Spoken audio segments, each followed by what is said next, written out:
When Henry Ford's first Model T rolled off the line in 1908, it ushered in a new era for humanity.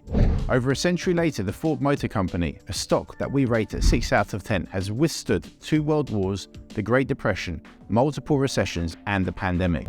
Ford plans to go all electric and be carbon neutral by 2035, and has realigned its global business to meet these ambitious goals. Yet its EV segment hasn't turned a profit, leaving many to wonder when it will. Financial pros haven't spent much time searching for Ford until it recently reported earnings, when interest jumped sharply, according to Trackstar, our proprietary sentiment indicator. And if the financial pros are interested, we're interested too. Ford's new alignment focuses on its 3 key segments, alongside Ford Credit and its AI and autonomous driving division, Ford Next.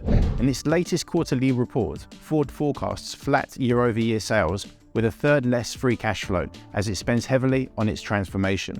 Ford expects margins to compress as it migrates from gas to electric vehicles. Ramp-up costs are keeping a lid on EV margins, with loss estimates per EV as high as $20,000. The question is, when will Ford manage to turn a profit? It took a lot for Tesla to do that, and Ford hasn't been at the forefront of manufacturing innovation for some time. Ford's trailing PE and forward estimates aren't great. General Motors is much cheaper, though it's expected to take longer to roll out its EV line. Tesla, the high-growth leader, is also struggling with the same inflationary pressures and demand constraints. Ford is a bet on the future. Its transformation will take years, and a lot can change between now and then. We don't expect any meaningful movement in the stock this year.